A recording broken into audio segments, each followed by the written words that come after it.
Please, guys, no video or flash photography. And we know you guys are the best fans, and you have a lot of good questions for Giancarlo or any of our panelists today. To my left is our microphone where you can line up and ask your question.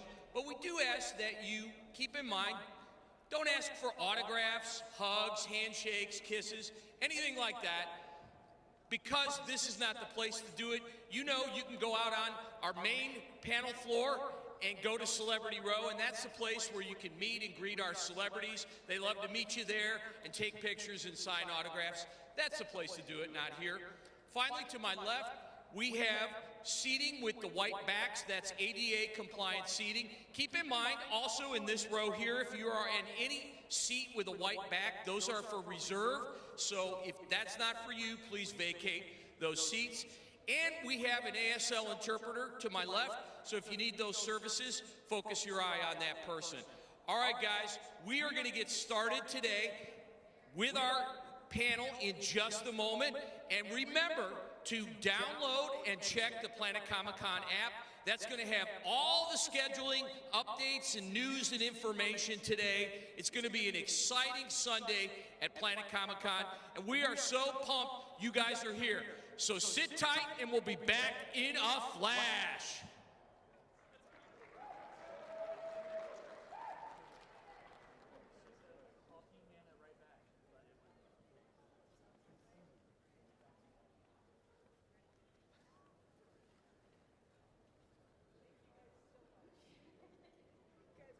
Stupid. I'm hungry. All right. Guardians of the Galaxy Volume 3, rated PG-13.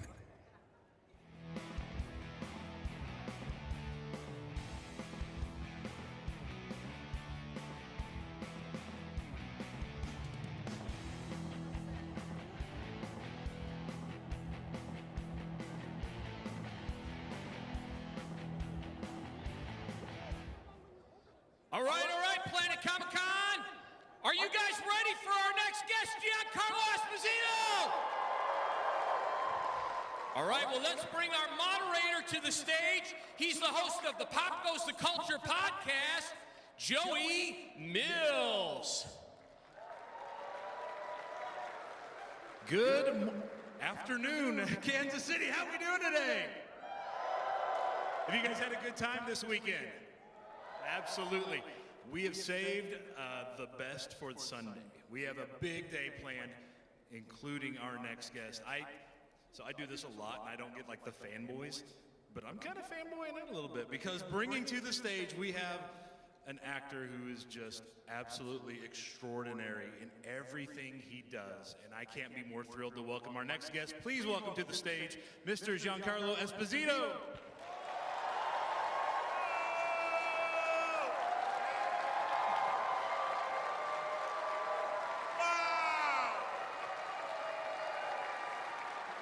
Kansas City. Love you. Planet Comicon. My goodness. Wow. They are excited. They're happy to see you. I'm excited too. Can you tell? I can. So this is a Q&A, which means this is your opportunity to ask the questions you want to ask. Now, clearly, we're not going to talk spoilers of anything that might be in the pipe. You never know. I'll tell you everything. Do not. Listen. I'm in charge of making sure no spoilers get out. So Okay, it's me. don't say anything. So we have a microphone right over here. If you guys have questions, feel free to line up. You are not going to offend anybody if you get up and move over there. That's what that's for. We will not get through all of your questions. I can just guarantee you that right now, and that's my fault. Again, I'm in charge of making sure we keep things rolling on time. But we'll get through as many as we can, and if we don't get to your question, you'll be back at your table after this, signing autographs, answering those questions. I sure will. Absolutely. So they're going to nerd out over all the cool stuff like The Mandalorian, The Boys, Breaking Bad, Better Call Saul. And that's the great thing about these environments is we all are nerds about something. I'm kind of a theater nerd, and you've had an over 5-decade career on the theater. But there's one performance, there's one that you did that I want to touch base with. It's been about 15 years ago that you were in a production of Cat on a Hot Tin Roof with James Earl Jones, Felicia Rashad, Terrence Howard. Tell us a little bit. That is so much talent so much wisdom, so much institutional knowledge about the industry. Tell us a little bit about that experience for you and what you pulled out of that. Well, it was a great experience to be back on stage, especially at a time where Debbie Allen was directing an all African-American production of Cat on a Hot Tin Roof. Really, really wonderful. We didn't change a word of the play, and it's a great example that families are families no matter what. Wherever you place them, we all have a commonality and something that we share in connection to each other.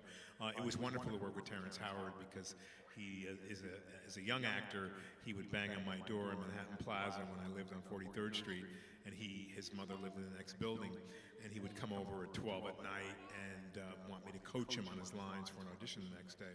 So everything in life sometimes comes full circle, and really, really wonderful to do a Tennessee Williams play, that in a contemporary time when African Americans were thought when the play was done as one thing, and then when we took the play and we just replaced the characters with people who were brown skinned, and still had, a big question for us was whether or not we would have African American servants as well, and we did, because we weren't making the point of race, we were making the point of family connection and how connected and how many things that we can share no matter what culture we are from. So it was a great production to be a part of, and it was really beautifully done.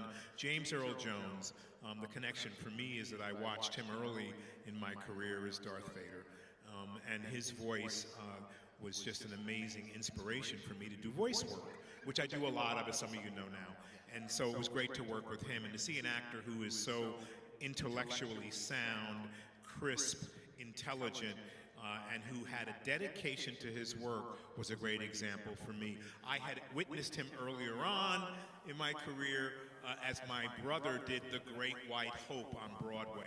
He played Jack Johnson, an African-American boxer. And so it was a great crowning moment for me to work with him. That's fantastic. I'm so glad you had that experience. That's awesome. Let's get to some questions because I know we're going to have a ton of them. So step on up, give us your name, and ask your question. Hi, Mr. Esposito. My name is Chris. First off, I think I speak for the rest of the crowd. Thank you very much for coming to Kansas City this weekend. It means a lot. Yeah, Kansas City, we love you. Okay, I'll just make it a quick question. Outside of being the awesome sauce Moff Gideon, can you see yourself playing any of the other popular Imperial characters like Moff Tarkin, Jajera, Admiral Piet? We'll leave out Captain Eda. I think I'm going to stick with Moff Gideon, only because I could see myself playing in this world another character, but I'm so committed to this one. I think this guy is really complicated, very different, very full. I always believe, I believe now, after having played Moff Gideon, that somewhere inside of him there's a hero, and that hero wasn't, no one paid attention to that hero. And so this thought came to me that an anti-hero is a fallen hero. He's someone who may have had good intentions, and maybe that's the reason my work as Moff is interesting, and no one would listen. And so then he tried to grab it, to lead people and force them. And then we have the dictator, the megalomaniac, the person who can't see beyond his own self as to what people need. And so this character has become so very important to me so that we can all see the light and dark of our own personalities. Cool, thank you. Long live the Empire. Long live the Empire! Good question, thank you. Hi, what's your name? Hi, my name is Austin, and I'm a huge fan of Spike Lee and all of his films, and I was just wondering if there was ever an opportunity for you to work with him again, because I love Do the Right Thing. Oh, I would really love to work with him again. In fact, this morning, my daughter sent me a clip from some press I was doing for Do the Right Thing, and she absolutely blew my mind. It's been so many years ago, where I'm speaking about the film, and it's on TikTok, so you can pick it up, and it really encompasses and imbibes everything that I'm about in regard to who we are as human beings. For those of you who may not know my background, I have a very, very mixed background. I'm half Italian and half black. I was born in Copenhagen, Denmark, raised in Rome, Italy, and and came to this country when I was 5. So, in the household, and this is, the great point and the great question, bringing it back to Cat on a Hot Tin Roof, in the household of my family in Europe, I observed my father, who was a very Italian man, and my mother, who's a very black woman. And I got a sense of the world through them. They say that the mother, teaches you things, how to do things, how to care for yourself, and the father is the hunter-gatherer in traditional tribal elements, who goes out, brings food, and brings the world back home. So I was blessed to have a mixed ancestry in growing up, and mixed colors as well. With that is also a curse, is that the outside world sees you a certain way, right? Sometimes we see in America, and I learned this when I came here, white and black. And there's a whole spectrum in between that we ignore, but we have a judgment that we make on color, at least when I grew up. So it took me a long time to understand and have compassion for those who didn't see me as an equal human being. And I couldn't sit and tell this story to folks who disrespected me for a reason of the color of my skin, because it's just not the right situation. So I had to work on me to have more compassion and understanding for those people who didn't treat me the way I would like to be treated. And as I learned to love myself going through my journey for all that I am, then I started to understand that that was the first step to allowing other people to know who I really am. So, many of you see me in many different incarnations, and we use the word villain. People come up to me and say, you always play the villain. Yes, but I play villainous characters, and certainly there's some villainy that may live in me, possibly in my thought form, but there's also this hero that lives within me that challenges each and every one of you to honor that part of yourself. It's not just the glory of being a hero, it is the ultimate expansion of yourself, to bring yourself to the best place that you can be. And that means you're bringing other people to the best place they can be. The hero and heroine's journey is to realize your earthly obligation to yourself and to each other. Beautifully put. Absolutely. That's commendable. That's hard work to work on yourself first. Hi, what's your name? Hi, my name is Matt. Good afternoon, sir. I wanted to ask, because in addition to being a great actor, you're also a phenomenal voice actor. I was curious how you adapt your acting style to a medium where you can only convey emotion through your voice. I think about this because I was just in the studio with, and Seth Rogen was on the Zoom, and I went in numerous times for Teenage Mutant Ninja Turtles, and by the third session, I said, what's going on? You gotta ask them, do they want something different? Are they not happy? Because I nail my voice work. I started my voice work a long time ago when I couldn't get my face on the screen, because I was of mixed race and they wanted dark black kids to be on screen to represent all of us. And I kept saying, well, there's many different variations of color. So I started with a guy named Ray Fowler at RKO. And I developed a love and interest of being on the mic, because you can only use this world that you have here. It's all you've got. And when I started, there was nothing on the screen, unlike Teenage Mutant Ninja Turtles, where I'm looking at some footage of what I'm supposed to do. So all I could do was use this instrument inside me. It's very different, and it uses your imagination. In our lives today, we don't need to have so much imagination, because we can pick up the phone and look at ourselves. Oh, I look good. You don't need a mirror anymore, because you can pick up the phone and be taken to another world. It is productive and destructive, right? So when we have a chance to use our imagination, close our eyes and see the whole world, then we start to cultivate this inner vision that I like to bring to all the characters I play, not only on screen, but also on the mic. Thank you, sir. You're welcome. Hi. Hi, My name is Dakota. I would actually love it if you both chime in on this question. Both of us? Both of you. I have nothing to add, but go ahead. Heck yeah.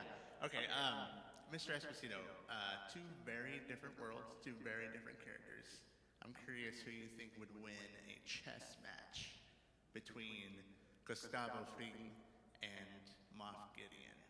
So interesting. Are you speaking of an actual chess match? Like the game chess. Yes, that's what I'm asking.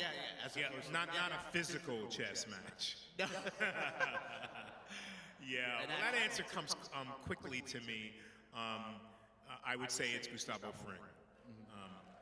And there's a reason why. Yeah, I'll clap for that. Yeah. Gustavo. Moff. Gustavo. Moff.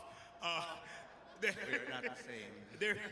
You're asking the wrong guy. I don't know who I am today. You have something I want. Never trust a drug addict. I say that because Gustavo thinks ahead of people. It's something I cultivated in doing the role. He thinks way down the street. Not that Moff doesn't think ahead, but Moff has a different world to deal with, right? You got to understand what room you're in, who you're speaking to, what world you're in. Step back a minute when you walk in the door and see what the vibration is. Feel it, hear it. So Gustavo's in a world that he can control to a certain respect because he has tentacles out there, as does Moff, but he also is thinking ahead. He's able to listen, really pay attention, feel the energy, and then stop. Season 4, Breaking Bad, coming into the parking lot. He walks to his car. He stops. He looks at it. It's there all by itself, seemingly untouched. He feels something in his gut, and he turns around and walks away. We have the power to feel our energy through and with each other. You think of somebody one day, and you think, I've got to call that person, and they call you. What do you think that is? That's your gut pulling energy into the world, out of the world, and pushing it back in. And the person that you thought of comes into your consciousness. This is the power of who we are as human beings. We just stop using it, and it gets rusty. Brush it off, because it is who you are. Hear, hear. You expected me to follow that. Good job. Thank you, Dakota. Thank you, guys. Hi, come on up. Mistress Threads, and I have a question for you. Over the course of your career, I'm a costume designer, and I follow the credo of the clothing makes the character. So in the course of your career, my question is there any character where you felt like the costume really embodied the character or had a great impact on your portrayal of the character? Most certainly. I did a film with Tim Robbins called Bob Roberts many years ago, and the character was taken from a reporter named Danny Casolaro, and the figure in Bob Roberts was a political figure who I was investigating, and the clothes had to be right, and I thought of what a writer and a reporter who's not mainstream would look like. I heard stories about Dustin Hoffman early in his career where, he would look for the right shoes, and that pair of shoes would inspire him in regard to the character. I did the same thing with Bob Roberts because I had to walk and I had cerebral palsy.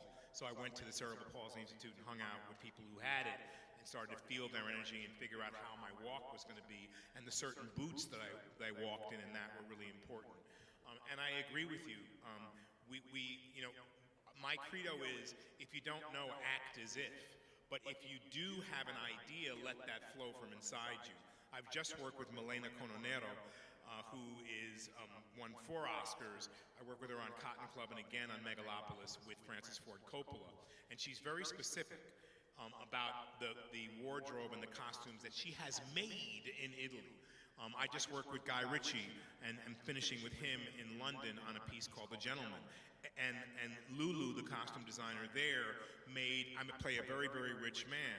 That's a very specific look in regard to tactile experience of material and what it looks like. It's the best in the world. Everything I'm wearing in that was made for me. And I'm going back soon, I'm gonna get it all. But here's the flip side of the coin. I did Far Cry 6, where I'm standing, thank you, with a green suit and a power belt around my waist, a helmet on, with a bar in front, with a light in my face and 3 cameras, with every part of my body marked, with a sensor, in a room that's called a volume, which could shoot me in the room, and then the cameras are shooting all my facial expressions to be able to mimic them when they make the character. So there, I had no costume. So after years of having the experience that clothing really does put you in the space of where you're supposed to be, says a lot about who you are. You can see the way I'm dressed is, I feel like I'm honoring folks who are dressing up at a Comic-Con who are in wonder, enchantment, joy, excitement, and really have the ability to jump out of their own skin for a weekend. They can be in a dream and yet be themselves. They can be empowered to be that character and the traits of that character that might bring them up. And I say, take that with you. So there's a flip side to it. When you get strong enough to wear no clothes, wear no clothes. I didn't know it was going to be that kind of panel. All right. Right? It's an analogy for how we think and what we think of ourselves. Right? Act as if until you can get strong enough not to need anyone else's validation but your own. And then you'll get up in the morning and you go, what? I'm feeling good today. Not because of my ego, but because I think something of myself. Because I'm carrying a dream. I'm carrying a hope. I'm carrying a vision, not just for today. What you do today determines your tomorrow. The vision that you carry for yourself, where you see yourself, it really works. And it's that simple. 2 people in the last week have asked me, did you ever think, one today at my table, did you ever think when you did Trading Places in the background with Eddie Murphy, did you ever think that you'd be here where you are today? My gardener, when I went home for 24 hours to Albuquerque, he said, did you ever think? My kids have to tell me, Papa, do you get it? All of our friends think you're crazy. I say, why? Because they say he doesn't even know who he is. But I actually do know who I am. Because my kids' friends say, your father is a pop culture icon. But you know what? That's all great.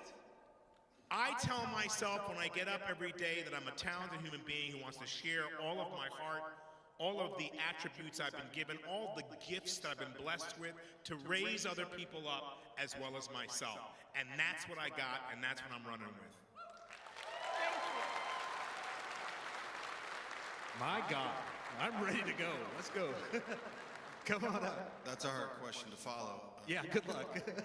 My question is about with you and your colleague Lawrence Fishburne preserving films from black cinema. I wonder if you could talk about that and maybe recommend a movie that we should all watch. Oh my gosh, so years ago, Lawrence Fishburne and I just saw him recently. It's so nice you mentioned him. We had a lovely conversation on the sidewalk at 4 o'clock in the morning shooting Megalopolis in Atlanta. Fish and I have a long, long history, and then we became friends years ago before, he was Lawrence, back then he was Larry, and before I was Giancarlo Esposito. And we stumbled across some films in Atlanta, Georgia. I did, through a guy named David McCord and another guy named David Moskowitz, who owned these films, that Ted Toddy was a cutter for, I think it's Columbia. And he had all these movies that were African-American movies from the 40s that were shot in 9 days. So I purchased them. I didn't have enough money, so I went to Larry, said, you got some money, and because we were shooting school days there. And we bought these films. And I had 2 transferred from film to video in the hope that we would get them back on the market and sell them to people so people could be apprised of this history. So we had Lucky Ghost by Mantan Moreland, which would be something great for you to watch. And we had a film by a woman named Nina Mae McKinney, who was an African-American star way before Lena Horne, or she was a film star. And her film was called Gun Mall. Or most of these films had two titles, they're distributed in different markets, or Gang Smashers. And so I put the films in storage in New York, and Larry had helped me buy them.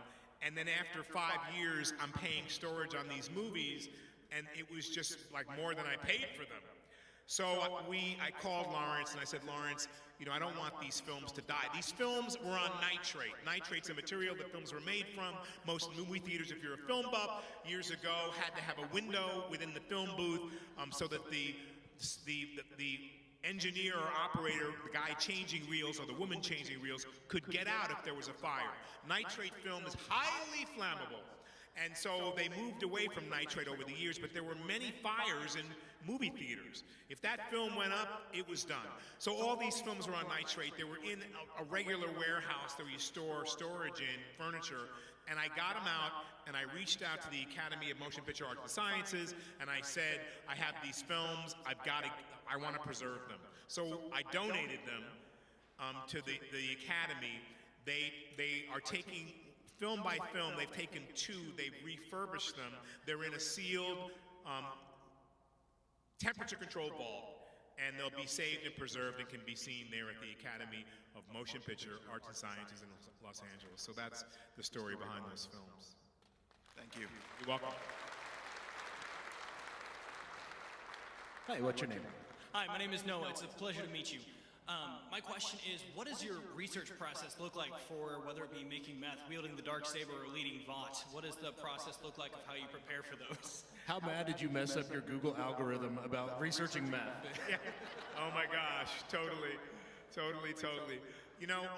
I have a different process for everything I do, but it's basically along an outline of what I developed years ago. And it's because of my interest and fascination with learning new things. For me, you never get old if you're always curious.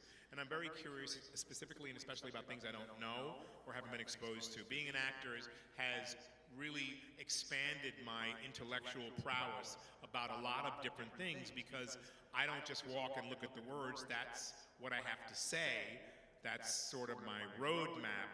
But then the roadmap gets deeper when you really want to find out about what a person, the character you're playing, what that character does.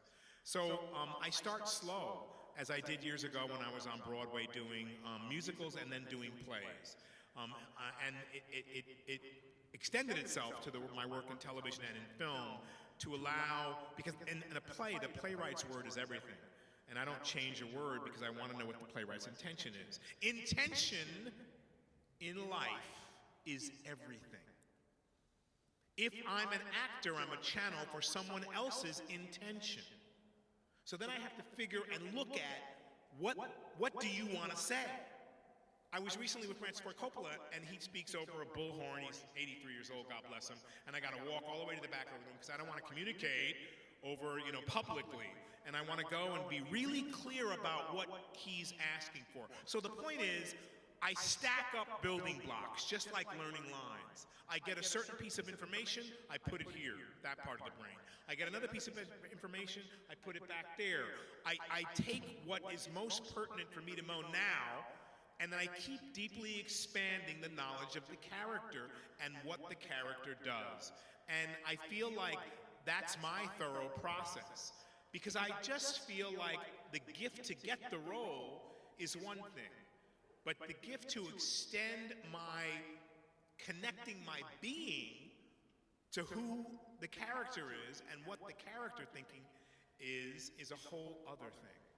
And so it's extensive work that I do to feel fulfilled all on my own without even saying the lines. I love the process because I believe it's not about the destination. It's really about the journey. If I just tried to be a celebrity or a star, it could have all happened. But now that it's all come, that's not what's most important to me. What's most important is that I have I'm thankful every day. When I get up and look in the mirror, I'm thankful, I have folks I can share some ideas with who might ask me questions, who I might have questions of them.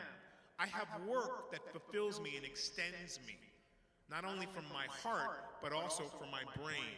And so it's a wonderful thing when you're in that sharing. If you are in something that is not feeding your soul, your spirit, your intellect, but just giving you dollars, get out. Thank you. Thank you. Hello. Hi, my name is Thomas. It's awesome to meet you. Hey, Thomas. My question is, is there a certain scene that you filmed that has stuck with you that was really impactful to film? You know, I did a scene in a movie that maybe no one in here has seen called Go Tell It on the Mountain, a James Baldwin novel. I did this film probably 40 years ago. And it was really about the church and a love affair between a young man and a young girl in the church. It was about our African-American community. And there was a scene in there, because I grew up with a mom who played piano in the church, where this young boy gets saved.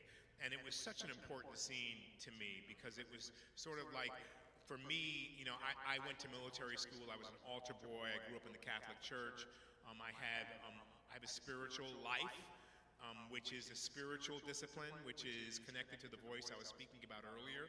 If you can't find the voice inside you, it takes time to do that. Sit quietly, find God or goddess that's the representation of something that is inspiring to you. But that is discipline, right? Reading the masters, whether they be yogi masters or Catholic masters or saints, they had a journey for a reason to inspire us how to live. So for me, that's one scene, Go Tell It on the Mountain. But I have many scenes that have stuck with me from films I've done over the years that grew me, that took me from one place to another. After all, isn't that what I do? You know, acting is doing something real for a purpose, bringing people, the viewers, lifting them or taking them down from one place to another, right? You're watching, but you're on the journey with someone. And my job is to take you on the journey of that story. And so that was a really great film for me and a great moment. I did my own film. My first film was called Gospel Hill that I shot in Carolina. And the church scene in that movie with the RZA and me and Taylor Kitsch and Danny Glover and Angela Bassett sort of returned me to the inspiration of what I felt in this James Baldwin novel, Go Tell It on the Mountain. What I realize is I've been given the gift of passion. And what I have to be compassionate about with many people that I meet and be out of judgment, judgment's the mind that says, oh, they don't like me. Oh, they're like this. Oh, they're like that. Struggle against and fight against that. But what I realize is that some people are dull to the world. They don't feel anything. Now, I don't know what that feels like. So I want to be compassionate and understanding of what that may feel like. I mean, God forbid for me that I didn't feel anything. So if you're walking through the motions and you want to feel something, you've got to become engaged emotionally with something, right? Something, a passion, something you love, your dream. How many people do you know had a dream and their dream, they let it go? Didn't you want to do this? Didn't you want to do that? Well, I did, but you know, it just didn't happen for me. Or we all have our theys. I hate the theys. They wouldn't let me. They didn't hire me. They didn't see me, right? Your story, the story that you speak, becomes your story. Her story is the same. I'm telling you from my own experience, change your words and your story will change. Change your words. I always, no. You always, no more. Because manifestation is real for us. Every one of you come here to manifest something, and believe me, you're doing it. I look out there in the audience, and I see people who are dressed, people in wonder, joy, enchantment, excitement, passion. Right? Listen to yourself. That's what I mean. Just hear the words you use. I always, oh, no. Sometimes I have done before. Today I'm not. Today I'm here. Today I'm bright. Today I'm going to pass on my spirit unconditionally. Right? Then your life changes. And believe me, try it, man. It's easy. Try it. It's great. Thank you so much. I'm having fun with you guys today. Y'all didn't know you were coming to church on Sunday, did you? Hi, come on up. Hi, my name is Elijah. Was your Moff Gideon suit hot?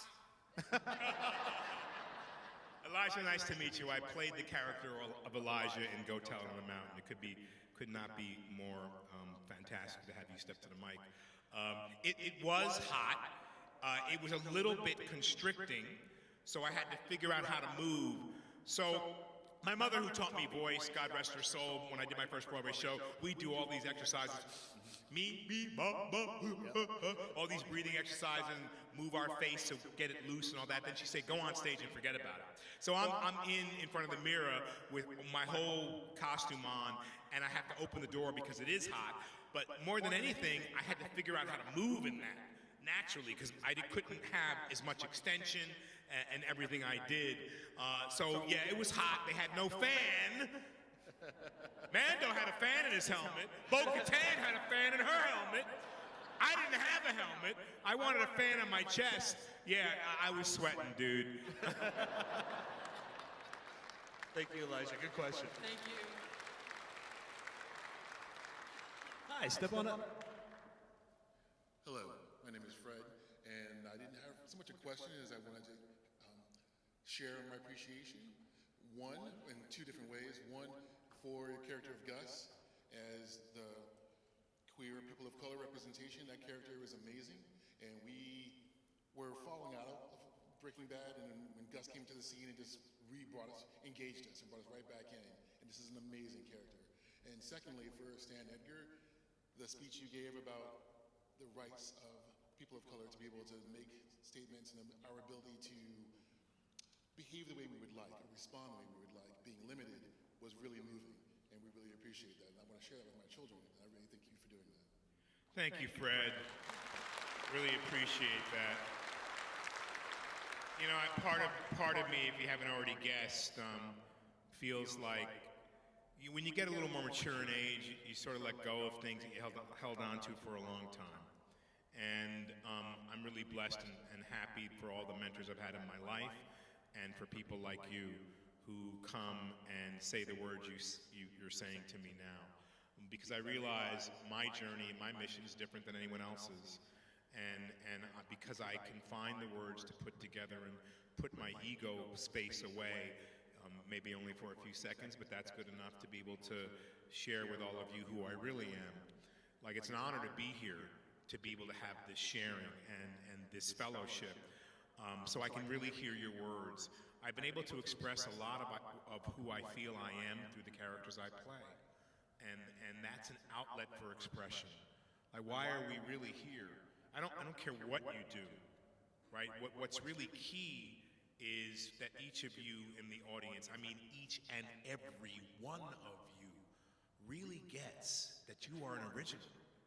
Like, there's some contribution that you've been put here or invited yourself here to share. And when you really understand the depth of that, right, it sometimes becomes a burden, because that's a great responsibility. So I feel like, especially and specifically when I play a historical character like Adam Clayton Powell Jr. in Godfather of Harlem, which you must all see, that I have a responsibility to tell someone's story who lived and is now dead the way it was, to recreate that character as who he was, good, bad, ugly, all the different sides of him, and all the great things he did and all the horrible things he did, because that's his history, to be honest and truthful. It's taken me a long time to be honest and truthful with myself. And maybe having children has something to do with it. Maybe as I started, the more mature I get, the more truth I tell, because I don't have anything to prove anymore. And, you know, so I can really look at and weigh on those scales who I didn't want to be as I came to be this. But I can let that go because I'm not that person I was yesterday. Why? Because I've been affected by all of you in separate interactions and relationships. I've been grown by someone stopping me, my children saying, Papa? That's appropriation. You can't say that. That's you're making fun of. Well, then I could say, well, I'm your father, and I can make fun of whoever I want because I'm an actor. That's no excuse, Papa. Right? Our world is changing rapidly. To have respect and concern for others becomes more and more apparently important because that other that you don't know is the other that's going to pull you out of the trench when it all goes awry. So the more we understand that we're all in this together on some very visceral, spiritual, connected level, the more we'll be able to rise up and say we're going to take it back from government that doesn't listen to us. We're going to take it back from politicians with two parties that say it's one or the other. We're going to take it back and say, no, it's for the people, by the people. Who are the people? We are. We are. Thank you. Thank you, Fred. Step on up. Hello. Oh my goodness. This is a big moment. Mr. Esposito, thank you for everything you have done. Now, speaking as a voice, stage, and film actor myself, we spoke a lot today of passion. You're a very passionate individual. I share that passion. One of my greatest passions is food. And one of my favorite foods is fried chicken. My question to you, Mr. Gustavo Fring, have you eaten at or are you aware of Gus's world's famous fried chicken of Kansas City? I am aware of Gus's, and I avoid them because Pollos Hermanos is the best. I assure you, sir, they are up to El Pollo standards. Thank you. I'm very tempted to try Gus's. There's one in Austin. I know it's here in Kansas City. I may have to stop there on the way to the airport. Hello, step on up. Hi, I'm Gavin. I loved you in Breaking Bad. What was your favorite moment being a part of Breaking Bad? There's so many great moments that I experienced on that show. Certainly working with Bryan Cranston was a really wonderful part of it, and Aaron Paul. But I loved 401 Box Cutter, directed by Ben Skilligan, because the first 10 minutes of that particular episode, I said nothing at all. And so it taught me to act in the silence, to act in between the words. What I realized from Breaking Bad was I could have a thought, it would grow. Again, what you think grows. What you do today determines your tomorrow. What you say is important. Words carry a weight.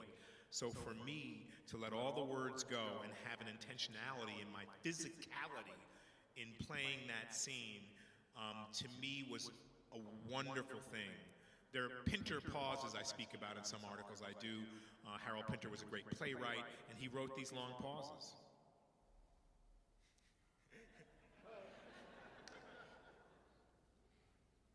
Everything stops. But within that space, there's time to breathe. Within that space, there's time to hear. Within that space, it may seem suspended to you, but there's peace, a lot of peace. And so I love that particular episode because we get uncomfortable when there's silence, especially in our world today. It's awkward. Our whole lives are awkward. When anything awkward happens, we giggle awkwardly to fill the silence with more awkwardness. I mean, why not just check it out? Like I'm checking you out, that smile on your face, right? I'm feeling your spirit. We don't feel each other's spirit anymore. I certainly feel not only the first row, I feel so much of your spirit in the time and space that we give to each other to be able to really listen, to hear. It's not only that we're listening to someone speak like you're listening to me, you're listening for the cues of spirit to be affected by another person. the rhythm of the universe. So I like that scene. 401, box cutter, Breaking Bad. Thank you. I believe this will probably have to be our last question because we are running short. I know, I'm the bad guy, I know. Go ahead, what's your name? My name is Lake. I'm honored to be the last question. My first experience in seeing your acting was actually Payday 2, and I hope to see you in Payday 3. Let's say something happens in your life and parts of you, I guess you lose. Passion becomes a lot harder to feel. Passion becomes a lot harder to show. How do you recover from that? Great question. I'm glad you like Payday. What a great question. You made me first think of Kaleidoscope, a show I have on Netflix. Thank you. A really great show that you should all see. You can watch it in any order you want. It's about a heist. So it's really entertaining and really great. I was doing a scene with the gal, Tati Gabrielle, who plays my daughter. And I disappeared from her life for many years, from the time she was 10 to the time she was an adult. And I'm trying to get her back in a scene for a certain reason. I don't want to tell you too much about the show, but you should see it. And I realized in the conversation with her that, and you made me think of this when you said, if you lose everything. I've lost everything in my life. In the scene, I realized I didn't want to lose. And I stopped in the middle of the scene and said, you got to lose this. You're not going to win this. Lose this. Become vulnerable.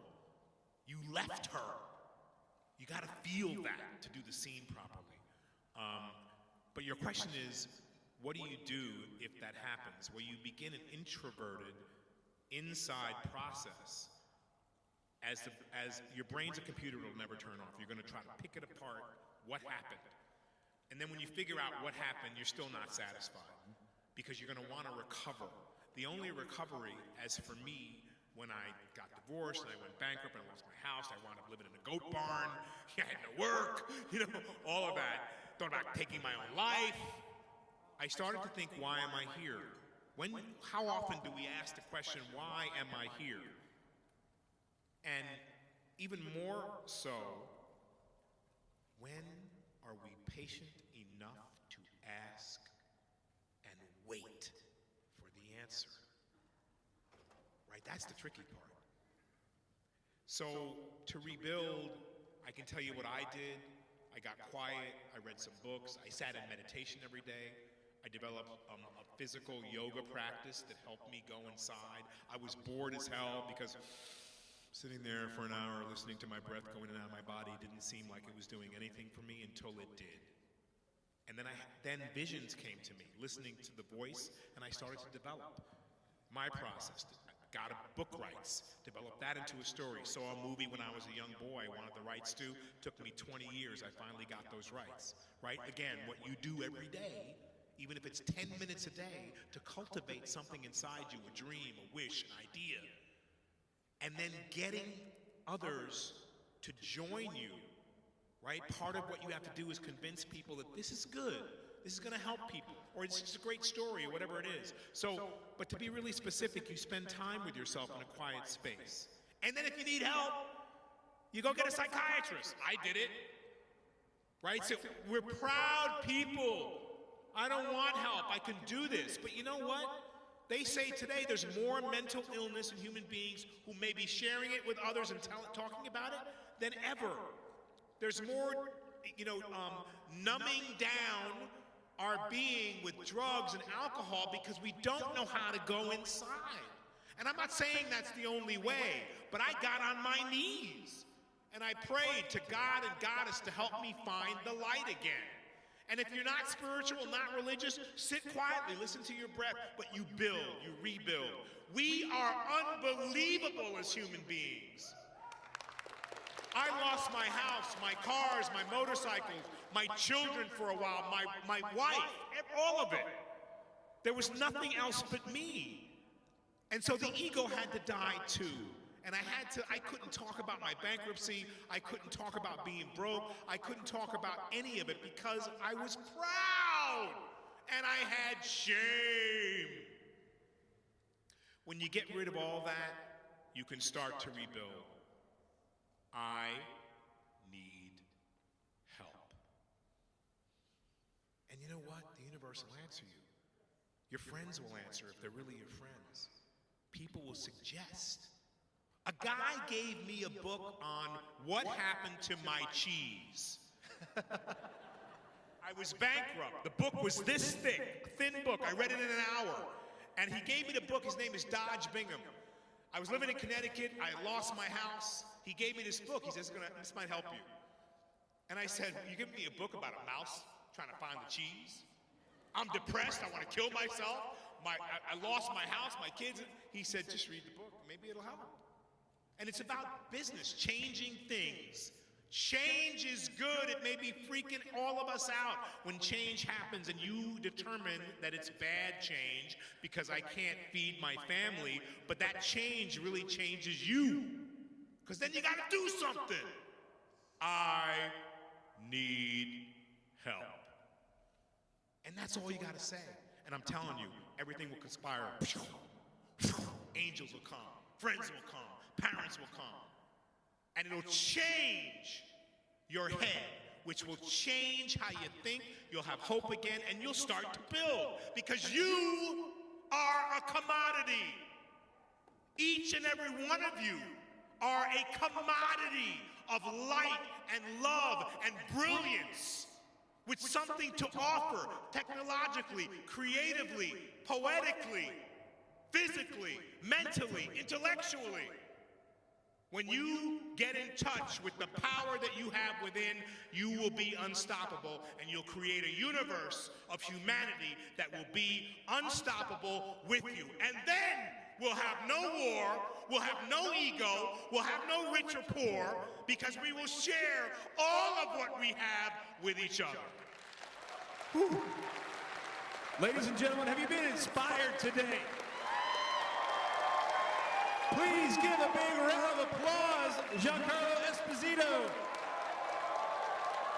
I love you, Kansas City. Thank you so much for this warm welcome. Thank you, thank you, thank you. If we did not get to your question, be sure to stop by. He'll be signing autographs, photos, all of that. Please stop by and say hello. I need a hug.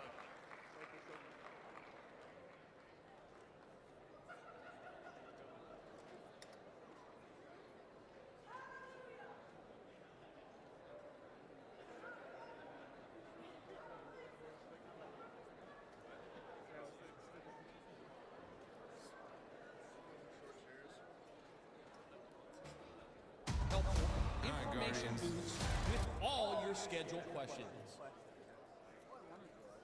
Thank you for being part of Planet Comicon Kansas City. And remember, take all your belongings as you exit. Check your program or the Planet app for a full schedule of panels and events. You can also visit any of our helpful information booths with all your scheduled questions. You are welcome to stay in the ballroom for the next presentation. But please note, at this time, if you do not have a VIP or Fast Pass badge, we may ask you to move from reserved seating until we once again open all seating before the next show. Thank you.